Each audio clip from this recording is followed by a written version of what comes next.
First time in a long time, but back like I never left. Taking each day as it comes, you know me, I don't read ahead. Watch me burn down everything, BDE on the TV set. When I'm in control on the road, you can never really know what's up next.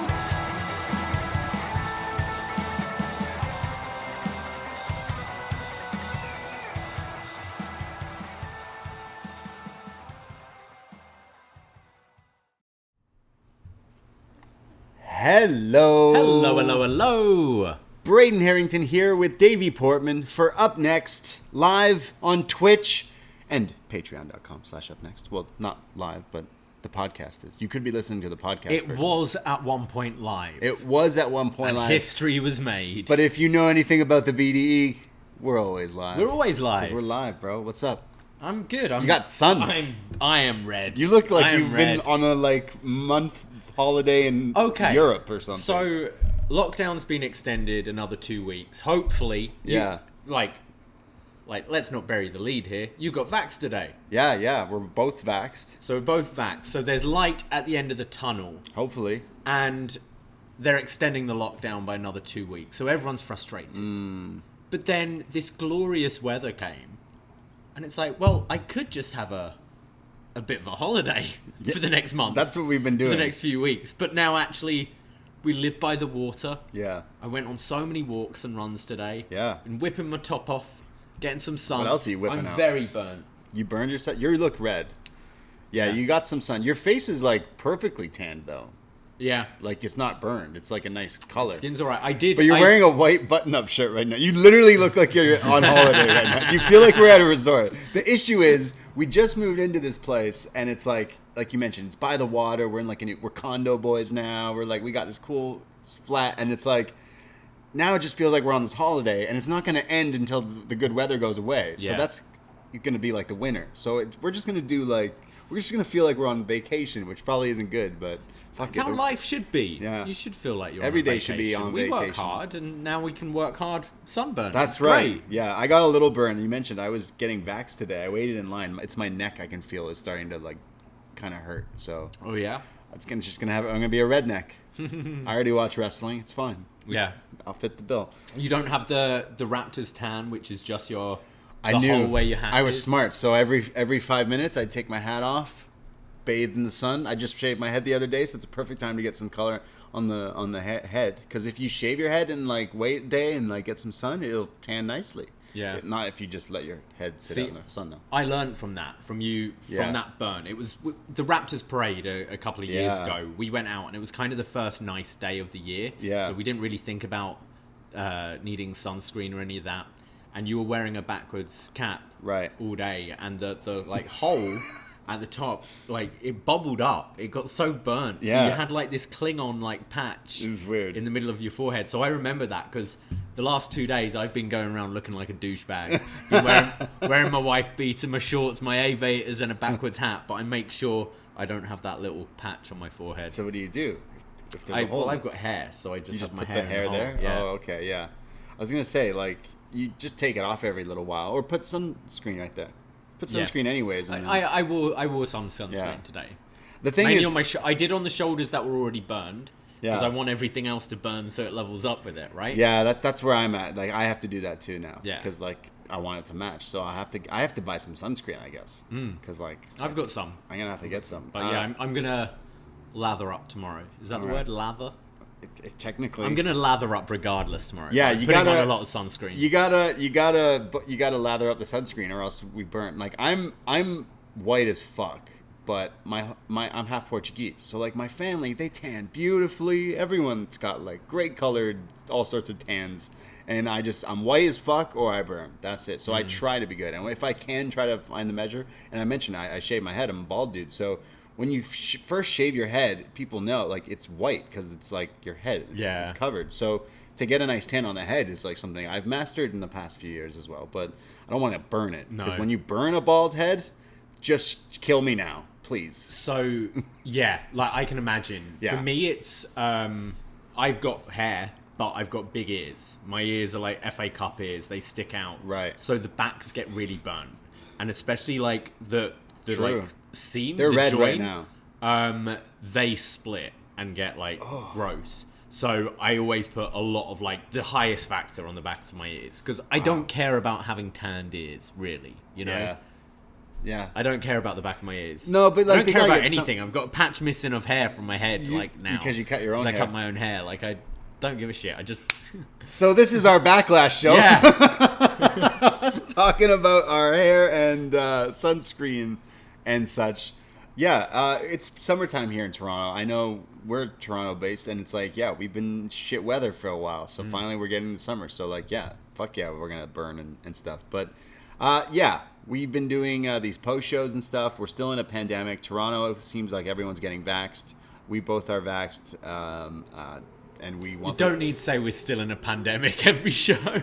But it's like, I just wanted to know. Can we stop now? Is it over? Yeah. That's what I mean. We can do things now, right? Why aren't we allowed to? Soon. Why soon, though? Why can't I just do it now? Soon. Fuck. Soon. You only just had the jab. Fuck it. Like, let's go. You're not vaccinated yet. Like, Let's it'll go. take a couple of weeks for that I'm immunity ready to build up.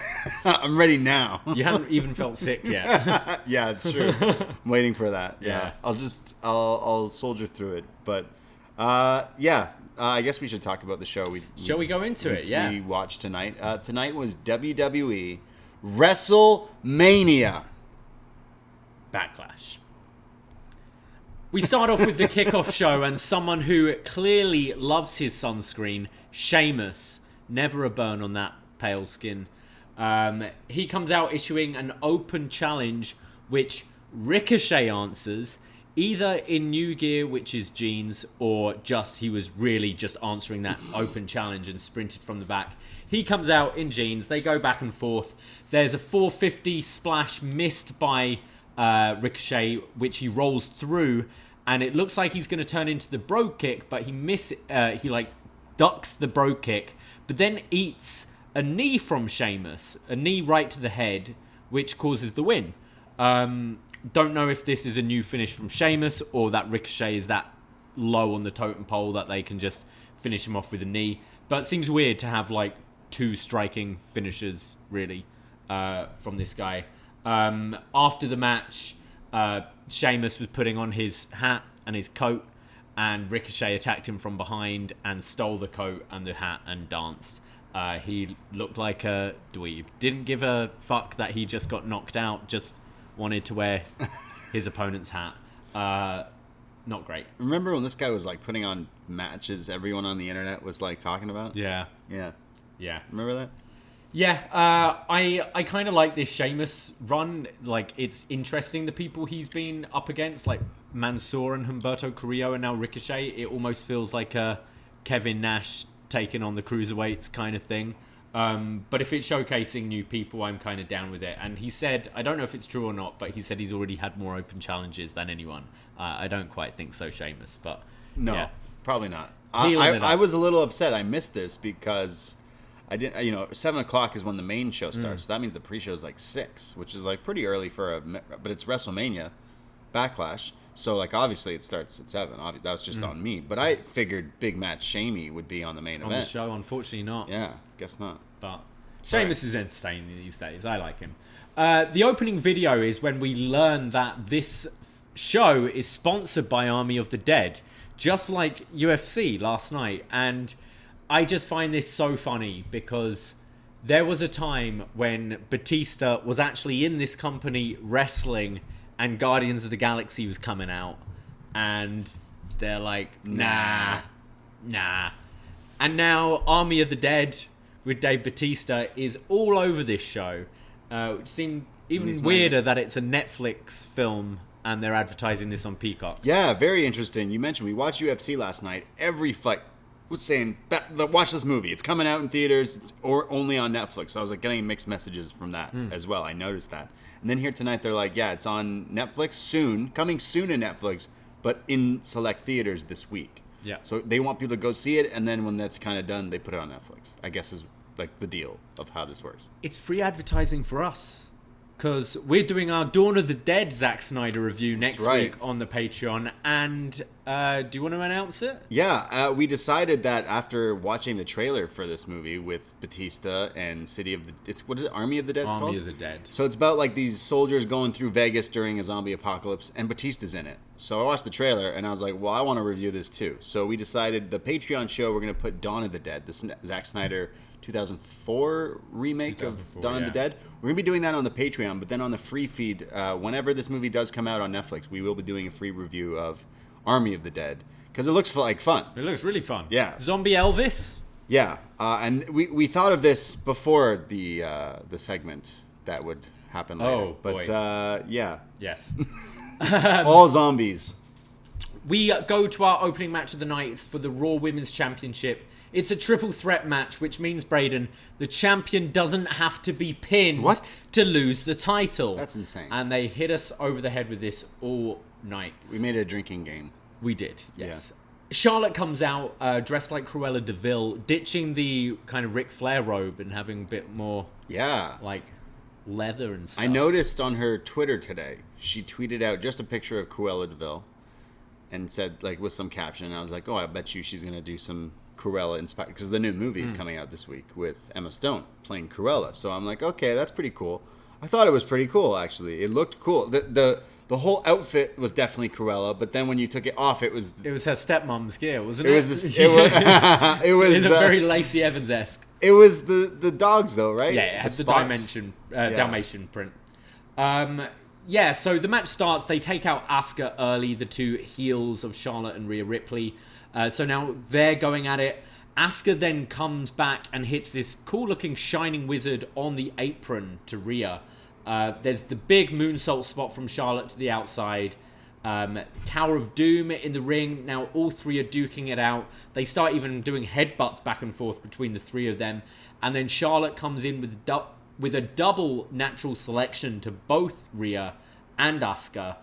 Charlotte now goes for her moonsault, but in the ring, Rhea moves out the way. She lands on her feet, but turns into a code breaker from Asuka. We then get the Riptide attempt on Asuka countered and then Asuka goes for a move on Rhea, but there's a big boot from Charlotte.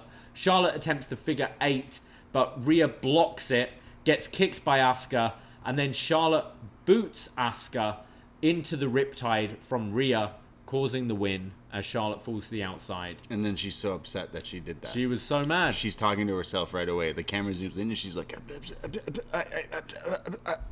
She set her up. This was all right. I quite liked. There wasn't a whole lot of. It was the three of them for most of the match. There wasn't a whole lot of sleeping around. N felt a little weak for me, and just I think the characters for me. I think Asuka had a great run, and then her character hasn't really evolved at all since losing the title. Rhea, I always prefer as a heel, but it doesn't feel. She feels lost. It feels a completely different character from who she was in NXT, and now she's the heel champion, but feels overshadowed by Charlotte.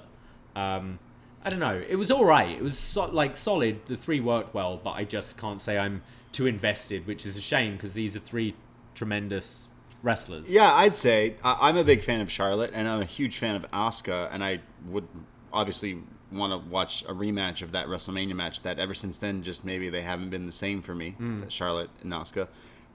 But Rhea, I think Rhea just has this look, this character that definitely works for wrestling, for WWE. It's definitely it was definitely her run where she came back, and I think, with EO and stuff, I think that made me become a Rhea fan. Like, oh, you can go.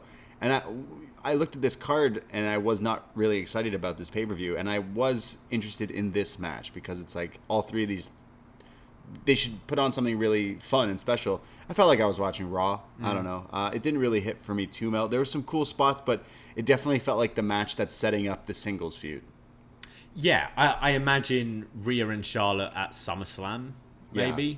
It just didn't even get to I don't know. It didn't help that I wasn't sold on this was like some sort of pay-per-view. I guess you can't call it pay-per-views anymore, but there's no real change to anything if you watch weekly, it just says WrestleMania Backlash instead of like everything else. I'm like, I'm not asking for those swinging things back. Yeah. I am asking for those swinging things back.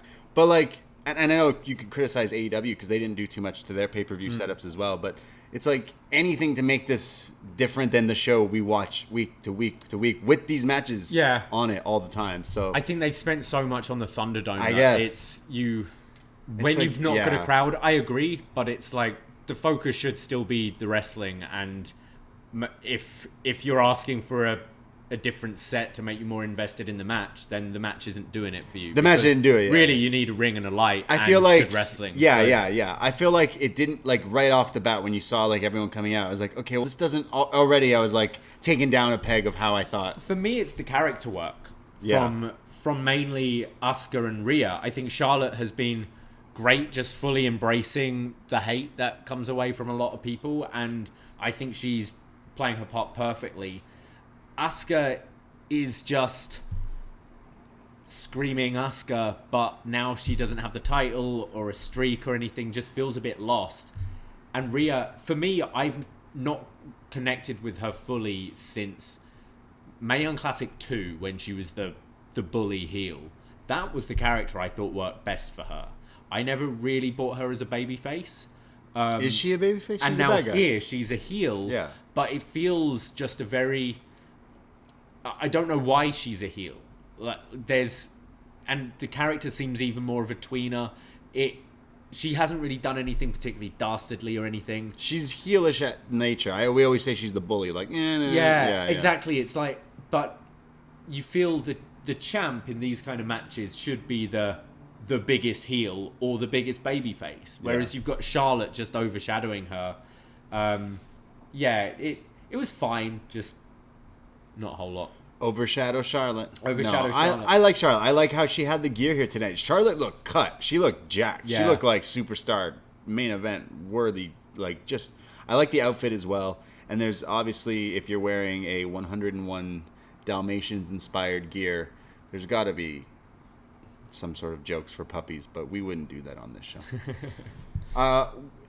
Overall, I wouldn't say this is like terrible, but I was just like, I thought like, I keep thinking of that when I look at some of these cards for WWE. I'm like, but this could be good. And then I'm like, why did I think that?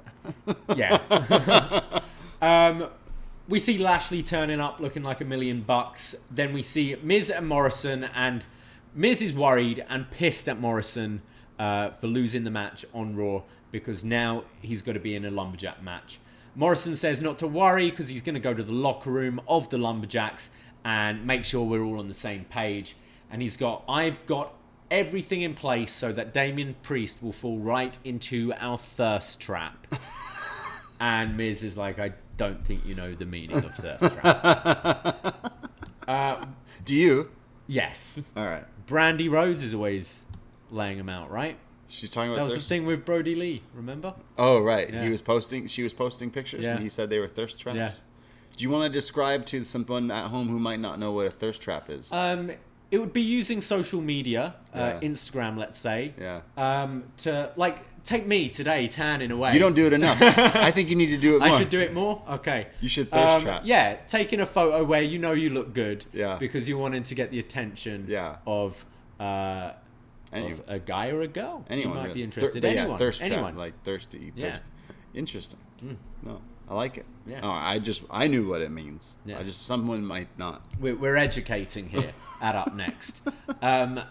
We see from earlier tonight, the Dirty Dogs beat up Dominic backstage and just dumped a random couch lying around. Just dumped a couch on top of him.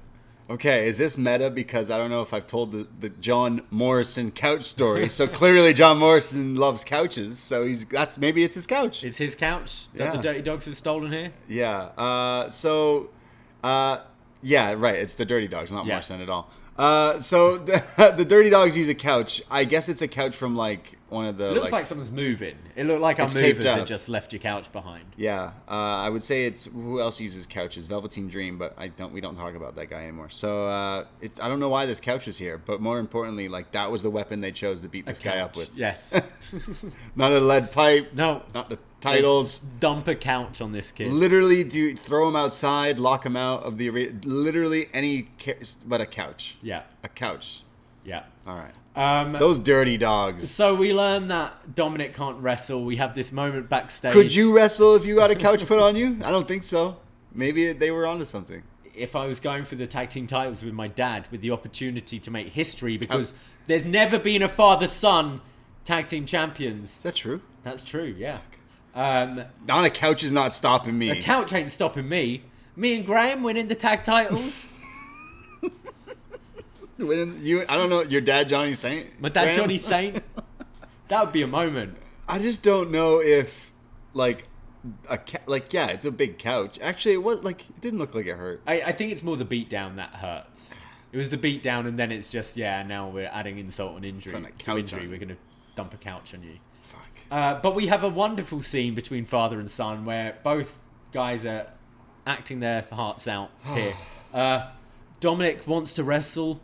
Ray's going, you can't wrestle because you just had a couch dumped on you. He literally says that. You can't. You got a couch thrown on you. So Ray's going to do this by himself. He's going to, for the first time ever, become father-son tag team champions just on his own at WrestleMania. It's like Kane and Backlash. Was it Rob Van Dam? Whoever. Kane and Hurricane. Kane and Hurricane. The TLC match, wasn't it? All right. I was excited. I'm like, yeah, fuck yeah, Rey Mysterio and his kid going for the titles, but now his kid got beat up by a couch. Yeah. So Ray comes out. He's dressed up like Adam West's Batman, like the grey. And Dominic early was in like purple, green, and white, like a version of Robin. Nightwing or something, yeah.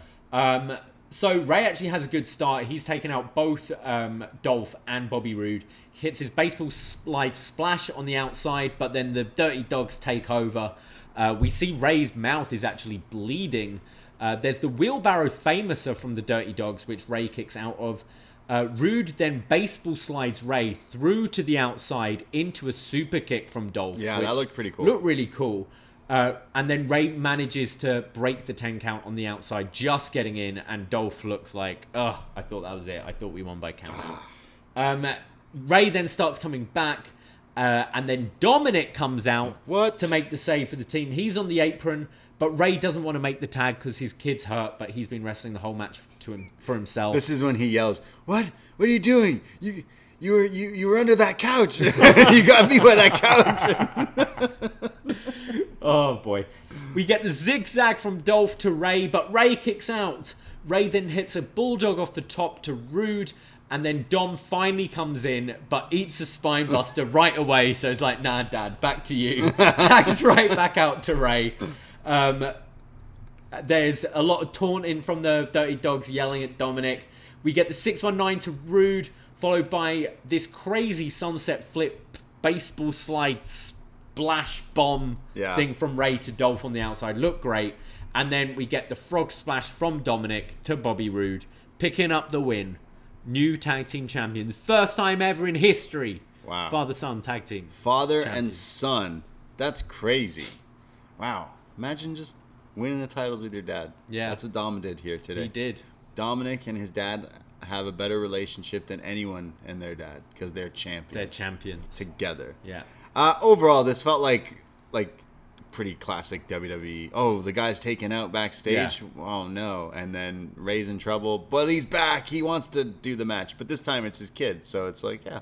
I have a soft spot for Rey Mysterio. Always will. And I mentioned it in our watch-along, how he came back with those baby cells. Yeah. Stem cells. And he became a different person. Yeah. So ever since then, I've been on board for Rey Mysterio, to be honest. He worked quite a long match, just him he did the whole match. These two. Yeah, it was him. Was pretty impressive, yeah, especially at this stage in his career. Dominic's frog splash is questionable. I thought it looked great until the landing. Yeah, the landing, eats shit. He had, it was his left leg came down a bit early, but the tuck was nice. He had a nice tuck. It's better than Snoop's, but it was, it wasn't as good as Bad Bunny's. Okay. But Dominic's, it's a good shout out because he's doing it for his real dad. His real dad, Eddie. Yeah. So good stuff. I actually enjoyed this a lot more than I thought I was going to. I'm like Dolph and Bobby Roode. We were kind of having a discussion about them and during the watch long, and we kind of like. I feel maybe this is like the right move for them being a tag team, and I do actually like now they've got the matching gear. They seem to have quite a few like cool tag team moves. That baseball slide into the super kick was really cool. But yeah, this actually held my interest, and I quite enjoyed it. My only issue is like this is supposed to be like some of these pay-per-views, right? Yeah. It just felt like I was watching SmackDown. Like this is stuff. It could easily, yeah. It's like, just you don't have the commercials essentially. I mean, there's not commercials in the matches, which is great, but there's so many more commercials with the Peacock stuff lately. I noticed. Yeah. But overall, like I didn't hate this, but it still to me felt like like this didn't feel like a pay-per-view. I feel like I'm watching Raw or SmackDown, but overall, like still impressive from Ray. Yeah, I mean, I don't know. It's so weird now because we've gone back and watched some of the old pay-per-views, and we say like things feel like Raw and SmackDown. You get like 3-minute nothing matches back in like the peak of WWF, and it's the standard of wrestling as a whole has just gone such a long way. Yeah, that I'm with you. It does feel like we see tag team matches way better than this on Dynamite every week, and I don't know what it is that's kind of missing. Something. Well, I mean, a crowd. A crowd's one of them, but I'd say even before it, you watch WWE is and be like, it feels, and it's good. Like this was a good match, like good moments, good wrestling, but something. I think it's just the staleness of a lot of that roster. It's been WWE before the pandemic. Yeah. You know what I think they need? What? Zombies. Oh God, yes. Yeah. John Morrison goes to the locker room to talk to the Lumberjacks, and they're all zombies. Yeah, more to come. We've got Jimmy Uso, who's backstage telling Jay that he should stop being such a little bitch. Such a little bitch. The names on the door just says Roman Reigns when it's your dressing room as well. It should be Roman and Jay. When we're together, we'll have a joint tag team, and it'll say tag team champions Jimmy and Jay Uso. And then Roman shows up and gives like a nasty look at Jimmy. Jimmy wishes him luck. And now we see all the zombies starting to show up. We go from like the most kind of reality-based, best written story in the company right now. Yeah. Sandwiched in between two zombie moments. Terrible. We get a tweet from Batista who's like, yeah, I'm dipping. I'm not going to show up tonight, but enjoy the zombies. And good Lord. We go to The Miz with John Morrison versus Damien Priest in a zombie lumberjack match. There's a bunch of actors dressed as zombies. Actors? Those are zombies, dude. Bunch of actors dressed as zombies. Even Elvis showed up. You got zombie Elvis. Yeah. There's a little bit of dry ice on the floor. At one point, the commentary run away because zombies are coming to them. Everyone's got to look scared. There's a figure 4 in this match from The Miz. Now they're on the outside, taking out the zombies. Just both of them, Priest and Miz, just taking out zombies. Priest hits the broken arrow in the ring. There's the running knee from Miz for a 2 count. Now Morrison shows up to do a load of parkour on the outside, and I'm pretty sure legit just kicks this one dude in the face. But then the zombies pull John Morrison over a barricade, and I guess he's dead. They eat him. We get the bell clap from Damien Priest, followed by hit the lights, and Damien Priest wins. It ends with zombies surrounding Miz, presumably killing him as well. Presumably. They're eating him. They're eating him. I don't want to be like that guy, but like probably best match of the year so far. 5 stars right off the bat. This whole thing, I felt like I was missing something. Like, I know you don't gotta watch Raw and SmackDown when you just watch the pay-per-views. You kind of watch the little videos and you go, okay, the story is Roman and Jay and blah, blah, blah. Here I was like, okay, what's going on with zombies? Did The Miz and Morrison kill Bad Bunny and that's why Damien Priest is now hanging out with the bunnies? Or is Damien Priest just in this bad bad little rut of being put in matches to sponsor other things. Because that's what this was. It was just an advertisement. Yeah, and it's weird because WWE have always had product placement and stuff, but it's normally, I remember it would always be like the King on commentary during a pay-per-view and he's got a load of Popeye's chicken around him and stuff like that.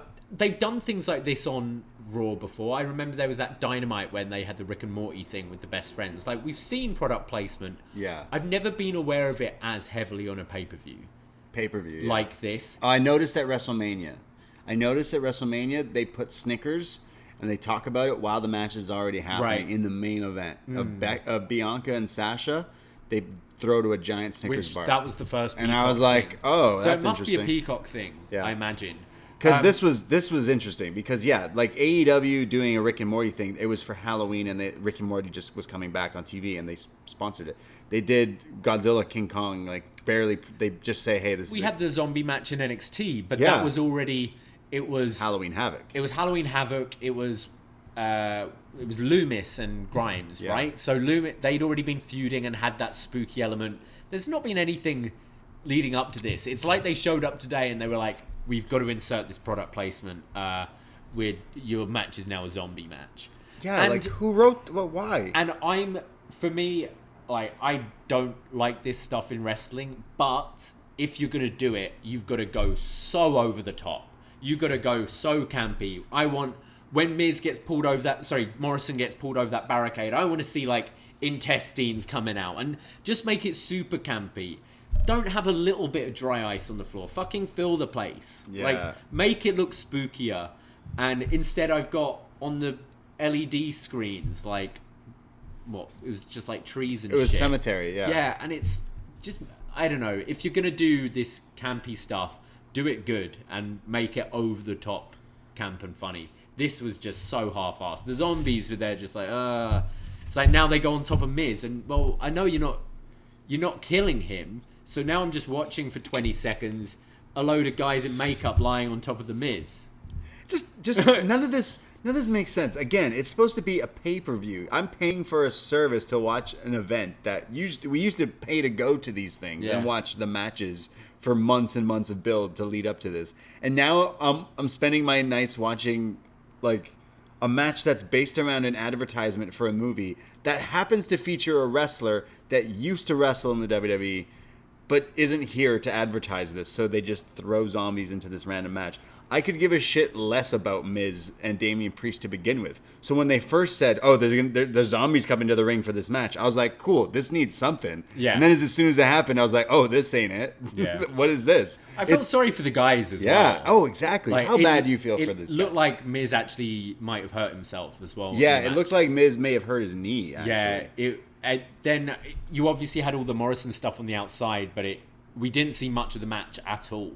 And Miz was favoring his left knee, I think. So hope he's okay. I'm just baffled. This. Imagine that's when you get injured. I know, right? Fucking zombie match. You're you joking? Come on. This is why I don't watch this shit anymore, because it's why is this what you're doing? You're a slut, Vince McMahon. How much money do you need to make from promotions in this thing? Come on.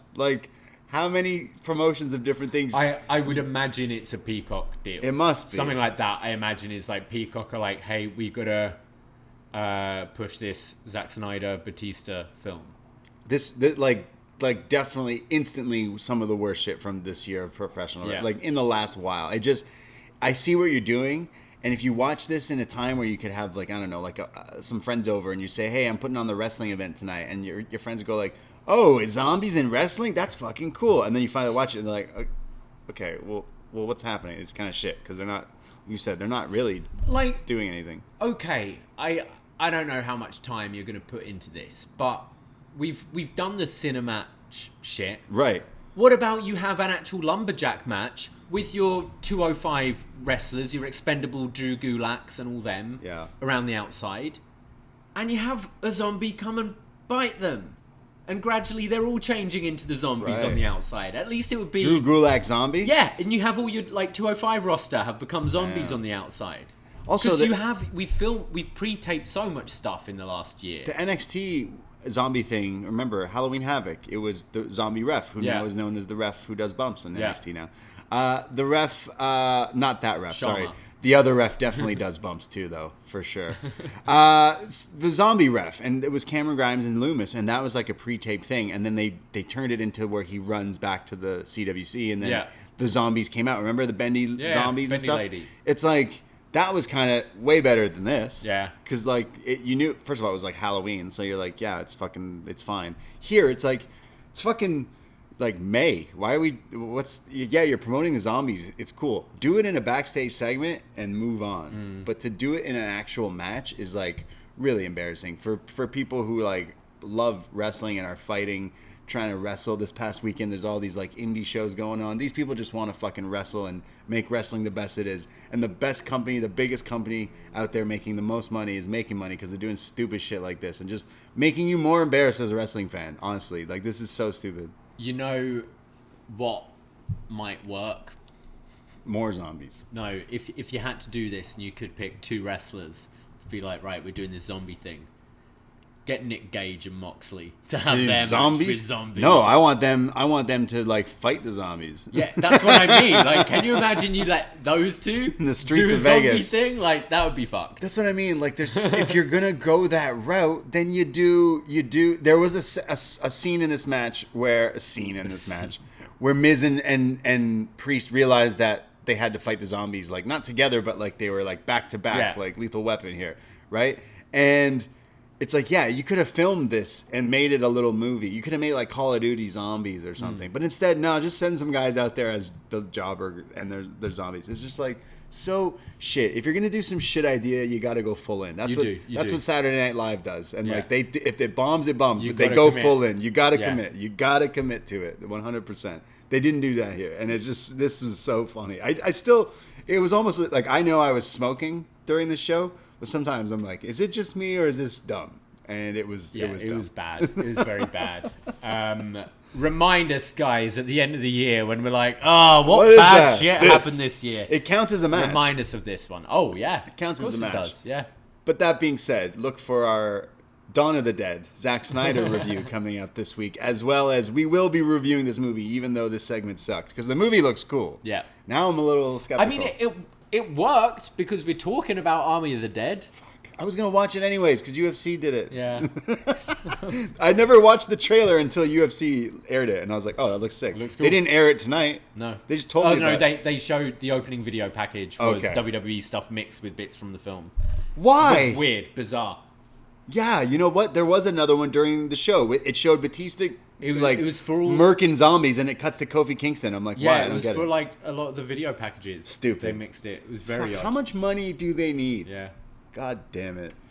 We go backstage, and Jimmy is there with Jay in his ear again, and says, "You know what? Maybe that sign on the locker room should say Roman Reigns and his bitch." Oh. Yeah.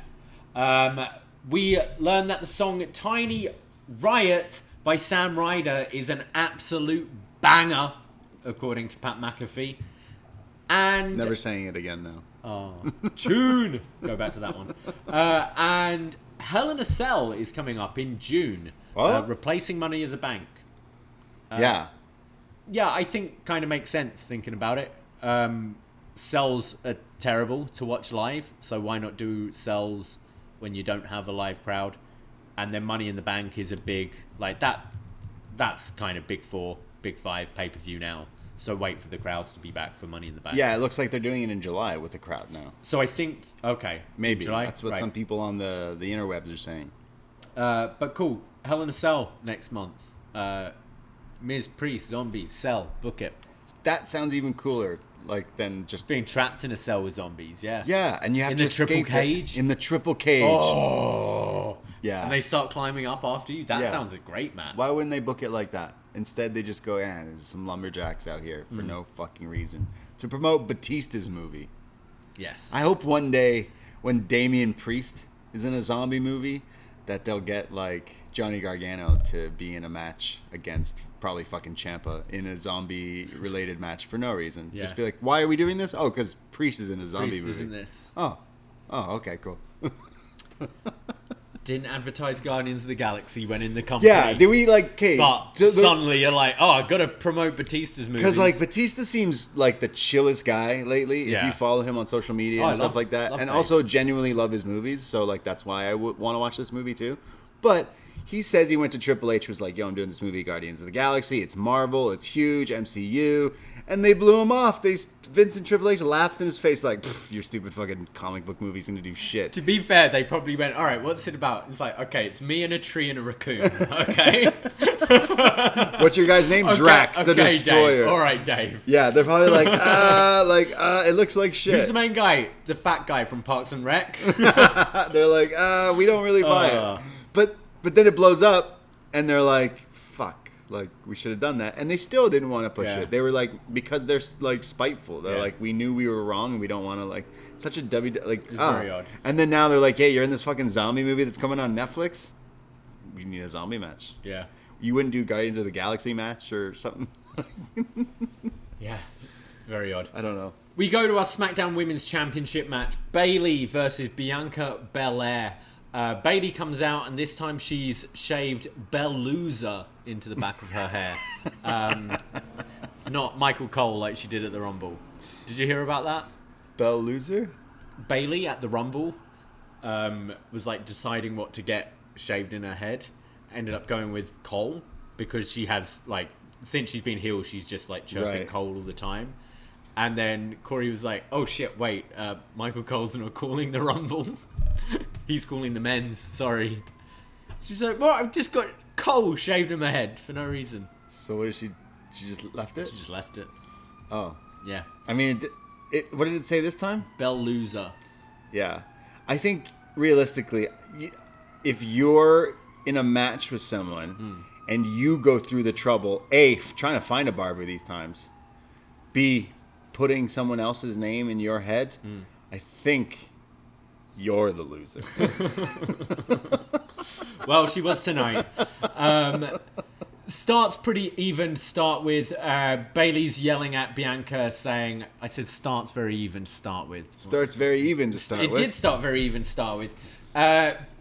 Bayley's yelling at Bianca saying the fairy tale's over. We get the handspring moonsault from Bianca.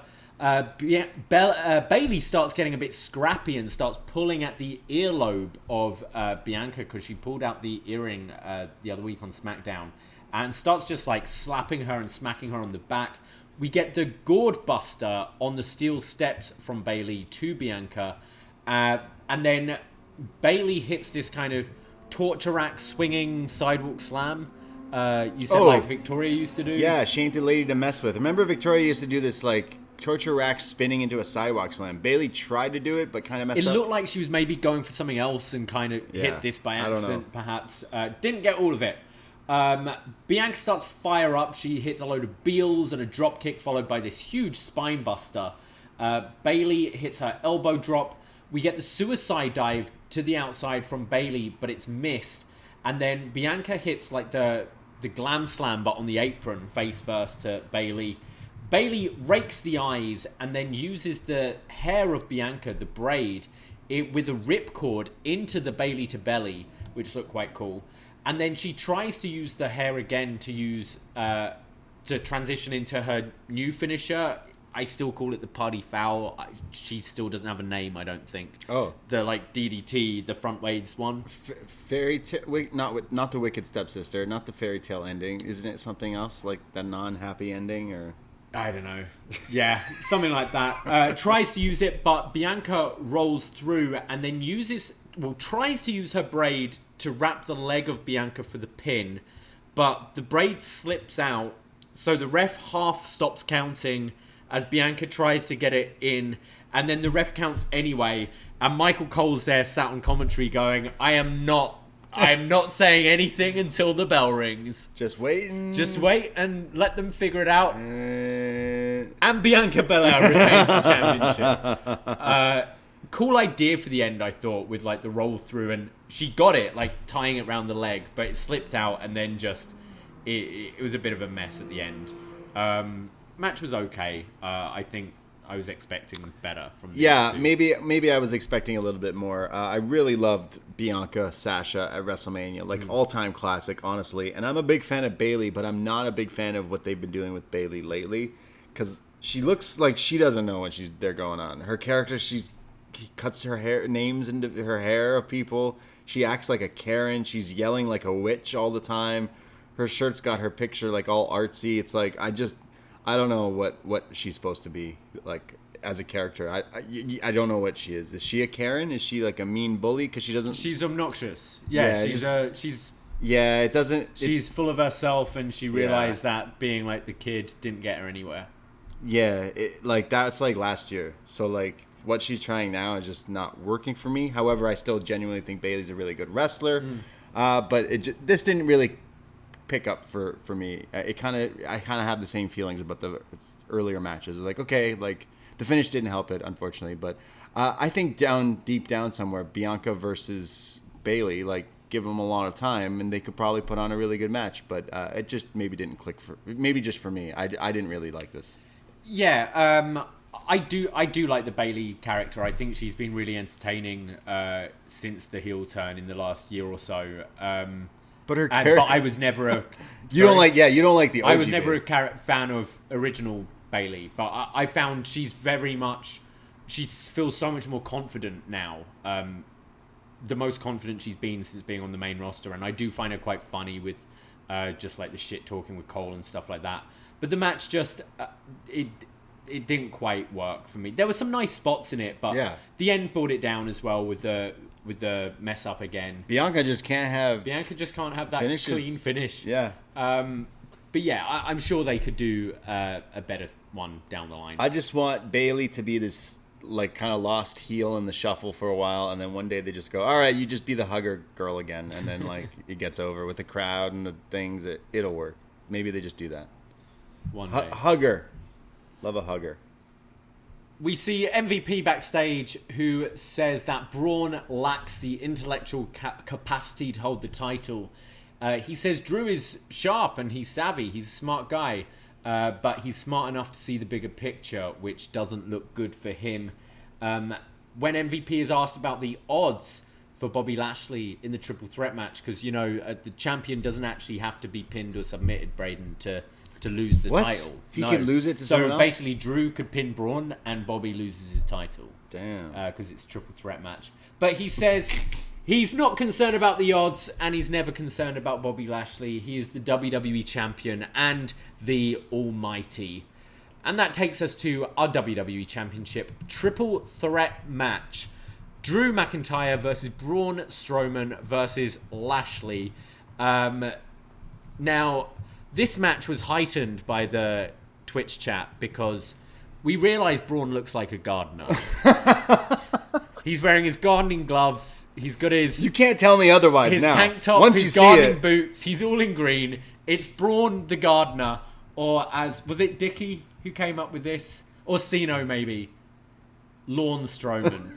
Lawn. Okay, the issue is he literally looks like a gardener. Yeah. Except he's huge. So he's in like the boots that look like gardening boots. He's got the gardening gloves that all match with this dark green color. The shirt that's like, it's a hot day, so it's like a tank and like, and then he's just, everything's related to trains though. So it's clearly he's got the wrong profession. He's not a train conductor, he's a fucking gardener. Except he's just 7 feet tall or whatever. But like, I imagine gardeners being big, like you hire someone to like sort out your, like doing heavy stuff like trees and stuff. If Braun showed up, I'd be like, hey, good guy here. He's kind of like the guy like a tree lands on your yard and fucks it up. Like, so he'll not own. Yeah, you call Lawn Strowman. Lawn Strowman, yard care, and he'll come out here and he'll do all this. This for should be his retirement plan. Just be a gardener. Yeah. Yeah. And what else could he? Because like Monster Among Men, Gardener Among Men. Yeah. What else is he got the train though? I don't know how to change. Like instead of a train, it's a tractor. It's gonna be like.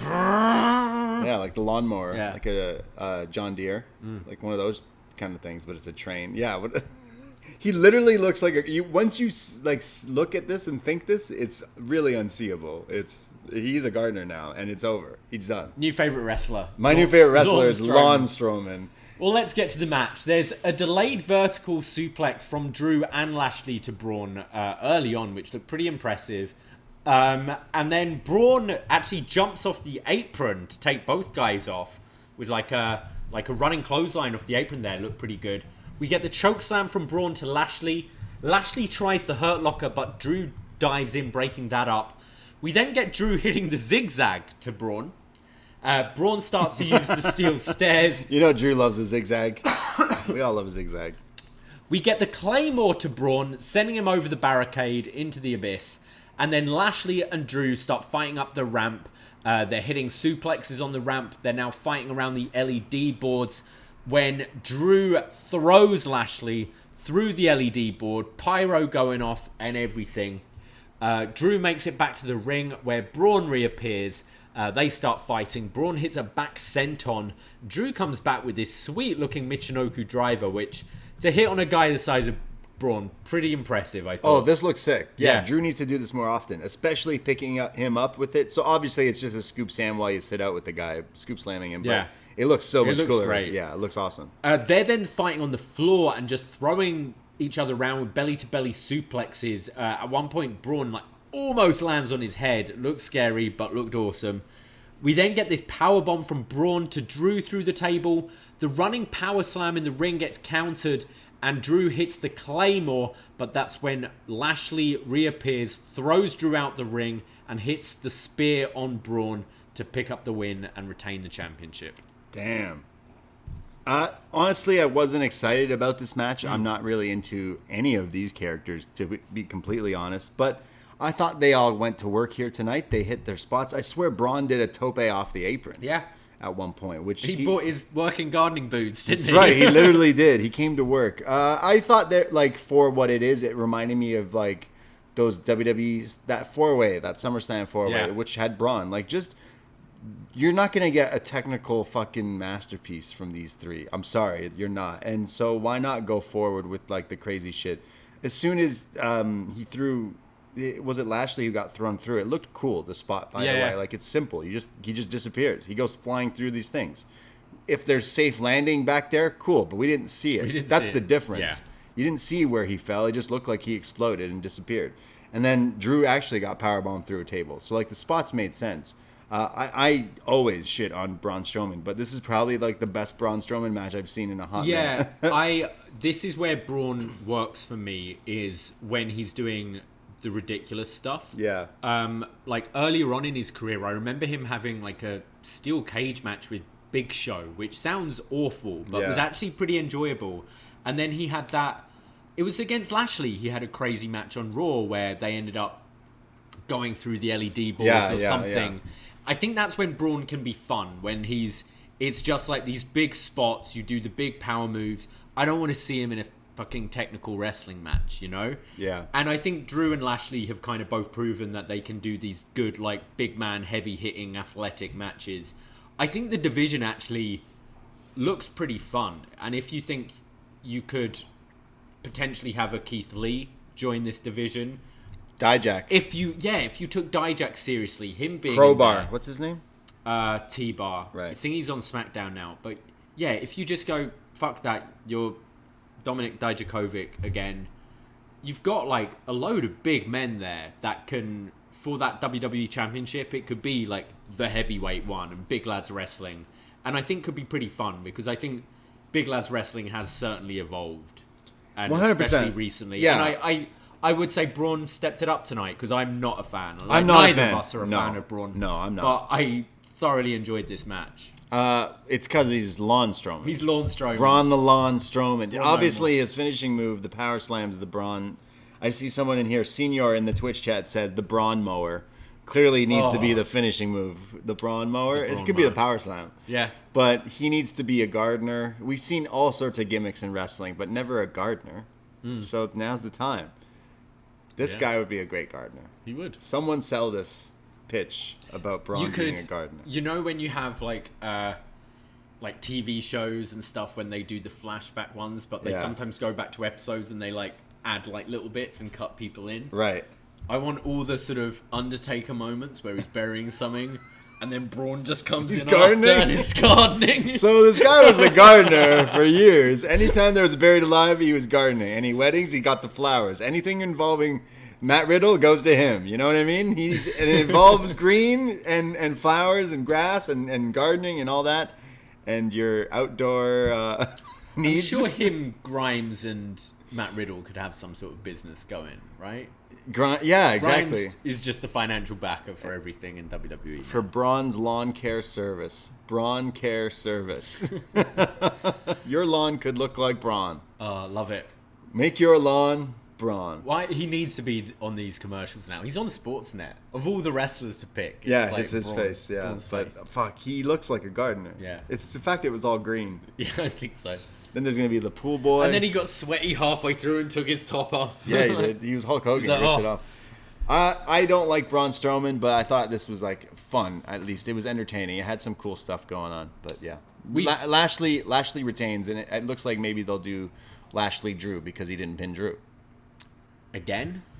Maybe that's kind of where I would see. Maybe a Hell in a Cell. I don't know. I guess that could be the blow off. Do one final match in the cell, perhaps. I think it could be Brock for SummerSlam. For SummerSlam, If you've got a crowd at SummerSlam, I think. Sure. I think Lashley Brock. Feels ready for that now. If Brock's coming back. Yeah, sure. And then eventually it's Brock. I would imagine the first feud Brock coming back is Roman because of Paul. Yeah, unless you could have Heyman on both shows. You could. You could have Brock feuding with Lashley on Raw and Heyman representing him, or Brock just on his own. No, Brock wouldn't be on his own. He can't talk. Yeah. So it's got to be Heyman on both, and that way it can like spread it out longer before you go that back eventual to Roman match. Brock. I don't really want to see that match again. You're getting it. But I'm sorry. I think at least Roman's evolved now. Like Yeah. it feels fresher. I think, Sure. even though we've seen it a bunch. We go to our main event of the evening, Universal Championship. Cesaro in his first pay-per-view main event ever. Wow. After being in the company for a decade, taking on Roman Reigns. We see Roman ready to come out backstage. Jay is hyping him up, and Roman just looks pissed at Jay. And Jay's like, look, I'm always in your corner. Like, well, what if Cesaro's going to win and I can help you out? And Roman just shoots him this stare and goes, what do you mean, what if? Perhaps you should find your brother. I don't want you ringside. I don't want you beside me. Get out of here. So it's just him and Paul. It's just him and Paul. Cesaro comes out looking great. He's got his mouth guard like a vampire teeth. Look pretty cool. Yeah, super cool. I think it was someone in the chat was mentioning I was reminded them of a certain UFC fighter who'd always wear that kind of mouth guard. But you mentioned Cesaro makes his own gear or something like that? Yeah, he like stitches all the stuff on his gear. And yeah, it looks cool. Like it has a cool jacket to come out, and like his actual tights and stuff are really cool as well. But I'm really excited to see main event Cesaro section here because he's great, and I never realized that I realize he's never really got a main event title shot kind of thing. I imagine maybe he's been in a Survivor Series match or like a Rumble that technically counts, but a singles like main event slot here is the first time. So yeah, he deserves it. Definitely, 100%. The match starts and Cesaro wants to wrestle. He wants to grapple. So they're kind of like trying to outmuscle each other, outpower each other. Cesaro eventually hits a springboard spinning uppercut, but is dumped to the outside and lands badly on his arm. And that's going to be the story kind of the rest of the match of Roman targeting that arm. Cesaro's hitting a lot of nice stuff. He hits a corkscrew plunger to the outside, a crossbody, but Roman comes back and starts smashing away at the arm and the shoulder. He's like yanking it against the ring post. At one point, he's holding onto the shoulder as he delivers a big boot, but doesn't let go of the arm, so it just kind of rips out of its socket. Roman starts then just chatting shit to the camera, and I think, was he calling out Daniel Bryan? It sounded like Daniel Bryan. He said DB, and then he was doing like arm holds, like twisting and like going, "Huda!" and like Bryan would do. Like Bryan would do. I don't know. I thought also maybe he was calling out Jay. Maybe. Sorry? Or Jimmy. Jimmy. Yeah. And then he's just going, this is fun for me. I could do this all day. This is fun for me. This is fun to me. Cesaro starts to fire back up and hits his like deadlift superplex from the apron into the ring, which doing it on a guy the size of Roman is really impressive. Follows up with the double stomp to the chest. He goes for the neutralizer, but his arm gives out. He goes for his springboard uppercut again, but eats the Superman punch from Roman, but Cesaro kicks out. Cesaro then tries to get Roman up for the pop-up uppercut again, but once again his arm gives out and he gets put in the guillotine. And Cesaro's struggling, Cesaro's fading, and then he powers up and he picks up Roman and slams him down and gets him into the sharpshooter. He's leaning right back, like putting all his body weight, yanking back on these legs as he transitions into the crossface. And then Roman powers up, turns Cesaro over, and starts delivering these nasty, sick forearms to the face. This is how it's done. Shout out Karrion Kross. Yeah. Who should watch this? Who should watch this match, yeah. We get the guillotine again from Roman, and Cesaro looks like he's out, but he manages to pick up Roman and slams him down, but the guillotine is still applied, and you see Cesaro struggling, and he passes out. And the referee calls it Roman Reigns retains. Wow. Roman Reigns retains. Roman You're going Reigns to hear retains. that a lot for years until he either faces Brock or The Rock. Realistically. I think so. Yeah. Overall, this was awesome. I mean, Cesaro, everyone seems to like be behind this guy, and this clearly we're in this weird situation now as wrestling fans. It's the evolution of Roman Reigns, where even if you hated him before, you kind of like him now. You're like, I liked you because the wrestling was pretty good, but the character you were like lost. Well, he ain't lost now because Paul helped him find his way, and he's definitely in this like badass head of the table role. And Cesaro's this guy you want to see win the title. And we haven't had that in a long time in wrestling. Like maybe Kofi, where it's like the guy who's been there for a long time that you're like, we all root for.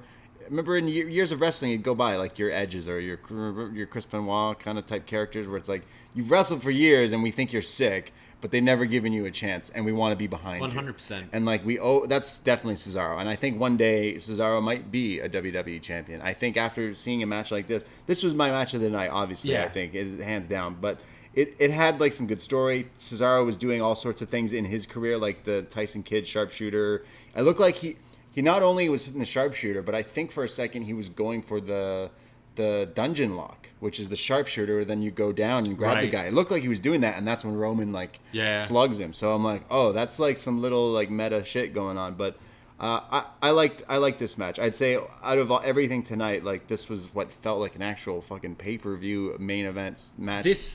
This felt like kind of real as well. Neither of us watch a whole lot of UFC. Like we've seen a bunch, but we're not religious watchers or anything. Yeah. And we both sat down and watched the pay-per-view last night, and this kind of felt close to for sure. Kind of that main, just like heavy grappling and shit. I love this Roman character. I'm with you. Like Cesaro, I was there in 2014, him winning the first Andre the Giant Battle Royal, and everyone's getting excited going, oh, this is the gradual push of Cesaro. And the Raw after, everyone was crazy for him, and you had those Cesaro section signs and all that, and it never went anywhere. And we all know how talented this guy is, and I really hope, like, you look at that match earlier, the triple threat, I wouldn't mind Cesaro being on Raw now, like to mix it up with them, because I mean, maybe he's got more of a shot of winning a title there while Roman's champ.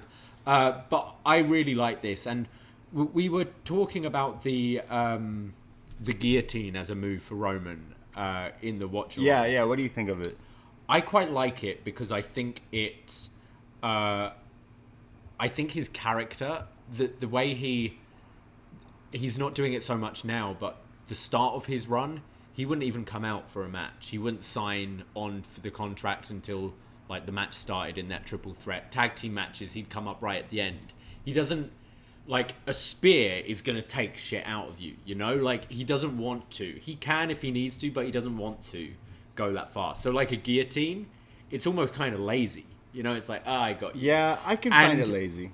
But I thought Cesaro's struggle here, like I mean character-wise, I like him because it's lazy. Cesaro's struggle here I thought was great, and I like that it kind of protects your baby faces you're beating because they don't need to tap. And the story is that like he Brian lasted long. Passed out, and Cesaro passed out, and they look. It's the classic Austin Brett. Like, it makes them look stronger in passing out and not tapping. So I kind of like it for that reason. I get that. I do. I find the move doesn't look as cool as, like, obviously other wrestling moves. I find Roman's moves actually aren't that exciting to begin with. And I thought with this change, he'd add something really flashy.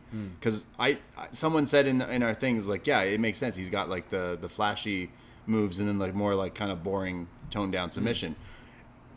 I don't think his spear is very good. Like, realistically, it's not the best wrestling move. And then the Superman punch is still just a Superman punch. So I'm expecting, like, this guy's huge. He should be, like, he powerbombs people through tables. Yeah. Like, just do the powerbomb or something. I feel like he's got moves that maybe he just hasn't, like, learned. People haven't shown him, or he hasn't come up with something. Like, go watch a bunch of, like, old moves and watch some big guys and find something that looks dangerous, like, cool. I wouldn't mind him winning just by, like, forearms. Like, knocking him out. He definitely is going for, like, a UFC kind of stuff, because there's a lot of grappling, and, like, the guillotine obviously is, like, trying to go for, like... I mean, I think that move, I think it's so basic because we see, like, a Kyle O'Reilly apply it. And it's like, yeah, but Kyle's small. Like, honestly, a guy this size... Sure. And, yeah, it's not the most flashy-looking move, but I understand it. Like, I understand that it would put a guy out. This huge dude just hanging on your neck. For sure. I see that for sure. And the way the guys sell it, you're right. Like Cesaro selling it makes it look awesome. Daniel selling it looks awesome. What I loved was after the match, Cesaro kind of wakes up like he's been passed out. Because you don't always see that. You see the guy just lying there for ages and then it cuts away. But he sort of like did a double take, like woke up and was like, what happened? Asking the ref, like... They're like, yeah, Cesaro, you lost. Sorry. Back to the pre-show. Find back another to the tag beach team balls. Partner. So I really like that. After the match, Jey Uso comes out and he's looking at Cesaro and he asks Roman, like, let me get him. Let me get him. And Roman just does a little smile and laugh and is like, okay, there you go. Oh, sorry, Jey had come out with the lei, the like wreath, and put it over Roman's head. So Roman was like, okay, you're right. So Jey beats up Cesaro. He's just beating the shit out of him, hitting him with the super kick. Goes up top to hit the Uso splash. Burn it down. Seth Rollins comes out in a ridiculous suit. This is the actual meaning of the word drip. Yeah. Not because I'm just trying to be hip, but his suit is a white suit with paint dripping, like, on the like shoulders and the inside of the shirt, and like just literal drip. Yeah, probably cost a lot of money. I could make it one for you. Yeah, for a lot less. Money. It could probably look better. I highly doubt that. I'm a good painter. No, I'm not. How are you at sewing? No. You just buy a white suit. You're just and a white buying shirt. A white suit. Yeah, that's what they did. Clearly. Yeah. I don't know. I think he bought it like this. This is how much do you think this costs? A lot, I think. If he spent a G on this, I'll do this for you. I wouldn't go that high, but wouldn't go that high? I'd go a few hundred. Yeah. All right. $100. So Seth comes out looking fucking ridiculous. He's the drip god. He gets in the ring and stares down Roman, his former Shield brother, but both in very different places in their career right now. And then Seth just laughs and he goes after Cesaro, continues to beat him up, and then wraps a steel chair around the arm of Cesaro, the injured arm, and starts smashing it against the ring post. He says, listen to me, I'm Seth freaking Rollins. No one makes a mockery of me. And hits a stomp to the head of Cesaro on the outside. And the show ends with Seth Rollins posing. Weird. Really weird. Yeah, very strange. I'm not sure. Again, I feel like I'm missing something. I'm like, okay, is he joining him? No, he doesn't like Cesaro. Yeah, Cesaro and Seth have been feuding this whole time. Like, still from their WrestleMania one. Well, like, no. Like, Seth, just move on. He can't. He lost. Like, you got to. Move on. clearly can't. He can't get Find a over new it. show. Move on, dude. Wait, didn't he just move to this show? Yeah. I don't know why they moved him to the same show with Roman. That's dumb. Yeah. That's just showing you, like, no one wants to see Seth now. You just pigeonholed Seth. Yeah. Seth sucks. Yeah, I can't say I'm Best professional wrestling on the planet, Seth Rollins. I used to really like Seth Rollins. There's been some times I loved him. And I think there still can be times where he puts on good matches, but his character just doesn't work for me. And I found this a weird way to end the show. I think they're trying to maybe this is to really babyface Cesaro even more. But weird because we had the whole Jimmy thing, which felt like a red herring by the end of the night because you were expecting. And Jared on our watch along tonight was like, I think Cesaro's winning. I think there's going to be some family turmoil and Roman ends up losing the thing. And then not have any Jimmy at all. Like Jimmy didn't come out to stop Jay from beating up Cesaro. And then Seth Rollins comes out. It just felt a bit of an odd end to the show. But I guess it's a C-level pay-per-view, you know? You can drive story forward. We're moving right onto that next feud. Is it Hell in the Cell? Cesaro Seth? I don't know. That's what the Twitch chat's saying. That makes sense. I don't know. I feel a cell match should be a blow-off rather than the beginning of a feud. So, yeah, I'd say Cesaro Seth. I'd rather see Roman in a cell. Roman Cesaro Seth? Do you have a multi-man cell? Oh, I don't know. I don't know. Maybe. You could. That'd be all right. He likes to stack them and smash them. Stack them, smash them, yeah. So, like... yeah, and then Raw, I don't know where. Is it Drew Bobby one more time in the cell? Yeah, I would do that. Okay. Yeah. Overall, very confusing ending. Weird end, yeah. Because you should have just had Jimmy come out and beat the shit out of Cesaro in the family poses, is what I thought. So Jimmy joins them. I don't know. It just Jimmy seems adamant he's not joining him right now. Yeah. Right now.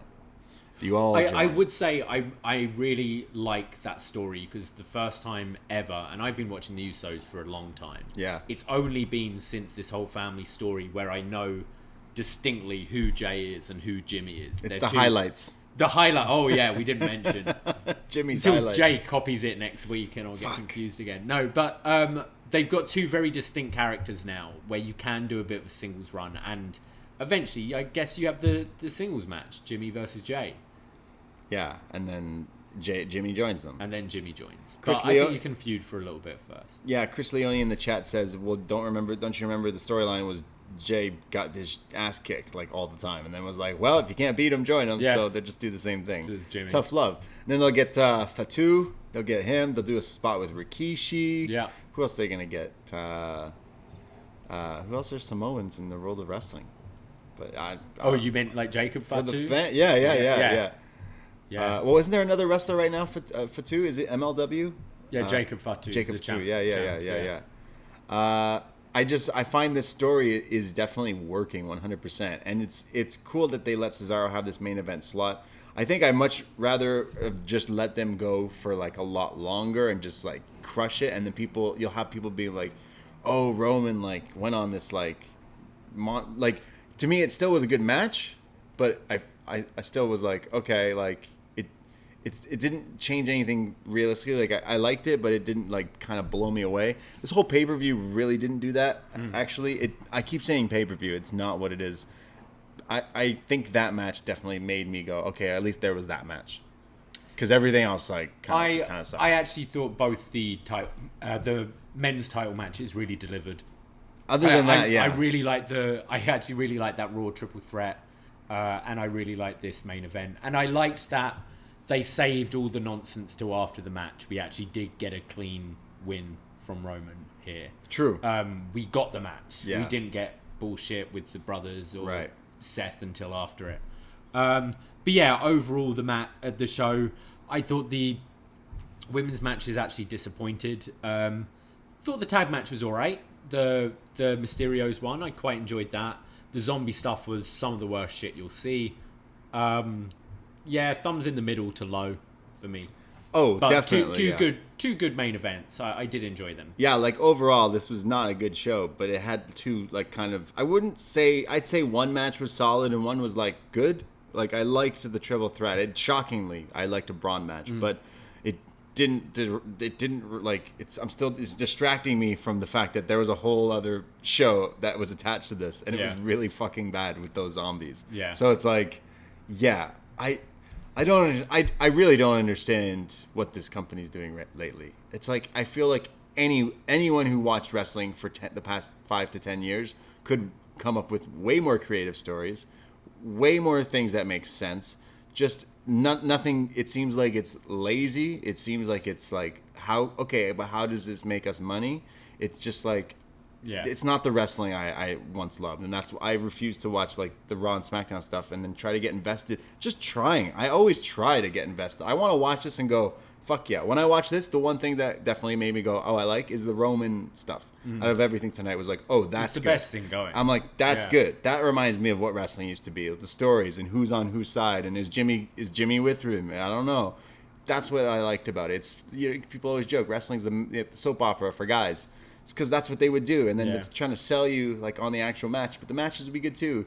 Here tonight is like a 2-1 match show, and like everything else just felt like I'm watching Raw or SmackDown, and it's just very odd. And I know we're in this like pandemic situation. There's no crowd, and that definitely affects it for a lot of people, and I think myself included. But just like some of the stuff they do is just like, what? Like, what are you doing?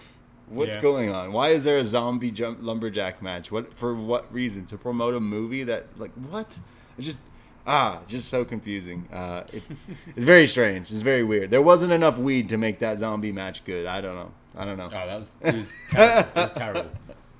But that was Backlash. That was Sorry, Backlash. no, it wasn't. That was WrestleMania Backlash. Wow. Yeah.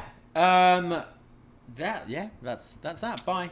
We watched another Backlash this week. We watched Backlash 2001. That review is out there on the Patreon here, guys. So go check that out. We mentioned we're going to be talking about Army of the Dead and Dawn of the Dead, the Zack Snyder movie. Patrons, go get the feedback in. Go watch that movie and post up later this week. And then what else do we have going on? Oh, we have a best match ever, Hana Kimura with W.H. Park, who's going to be joining us. We'll be talking all about Hana Kimura. We're going to be going live on Thursday night, I think 8 o'clock. We'll be recording it, but the podcast will come out later on the free feed. So look for that as well. And I know there's only a few people here in the... Chris Leone is mentioning go listen to the Samurai Cop review with Brandon from New Jersey, which is very incredible. Watch the film first, and then it's free. It's free on the internet. Watch the film, and then listen to us talk about it. It's only 90 minutes of your life, and you will not regret it. And I guess we can make it official here first, because we announced this Thursday we're doing a Twitch stream with WH Park. Well, me and you are going to be doing another Twitch stream. Yes. The following Thursday. Oh, yes. This is the first... People in the chat are getting the first hears and the first dibs on that. Book it off now. The following Thursday, which means that Thursday would be, I'm looking at my schedule, the 27th. May 27th. I'm going to say maybe 8 p.m. Eastern Time. We will be doing our first ever BDE sing-along. Yes. We don't really have a name for these things yet. We're thinking King of the Sing. Yeah. Sing of the Ring. Sing of the Ring. Sing Camp. Sing Camp. But then you're kind of against it. I don't know. I feel nervous about. Yeah. I feel like people that don't know wrestling would feel like the mic is sacred. Yeah. But we're going to be give doing. Give us your ideas. Give us your choices. We're thinking of some funny names for this because Thursday, the 27th, we will be doing a watch along / sing along of Beauty and the Beast. Tale as old as time. That's right. More information to come, but book it off because that's going to be nuts. In just under 2 weeks there. Yeah. And if anyone has any solos that they want to do, let us know ahead of time. It can be arranged. Yeah. We're going to get some lyrics going for everyone. We're going to try to make this a lot of fun. So get the claws out. Get everything out for the Beast. Get the zombies over. Is there zombies in Beauty and the Beast? No. No. Just animated furniture. Well, that's way better. That's awesome. So all the stuff, but follow us on the socials and join the Facebook group if you haven't already, because that's where it pops off. The chat is always fire. Thank you for listening and joining us here on the Twitch chat, as well as World Champs. We had Maddie B, who took a Sunday night off of hanging out with goth chicks to hang out with us on Twitch. He did. What an honor that was. Put that on his Bumble profile now. Yeah, Twitch superstar. Twitch superstar Matty B. And Jared Black, who joined us as well, all the way from Australia. We hung out with those guys and we watched Backlash, and that was a ton of fun. Both of those guys have never joined us for a watch-along before, and it was a lot of fun. So thank you, Jared and Matty B, because that was a lot of fun. And was it a lot of fun? It was so much fun. It was so much fucking fun. I love doing these watch-alongs, especially when it was like shit like the zombie stuff, because we're all just like, what the fuck? And it goes with like just the Twitch chat too. Like, we're all just like, we're watching this together. This is what we're all watching on this. We're not doing anything else. This is what we're watching. Good stuff. I love the Twitch chat. I love all you guys. Thank you for supporting us here. It means the world to us. Highest grossing month ever. Woo, woo, woo, woo. Head of the table. Head of the table. Thank you. Goodbye. Take care. And that was WrestleMania Backlash. Ahoy!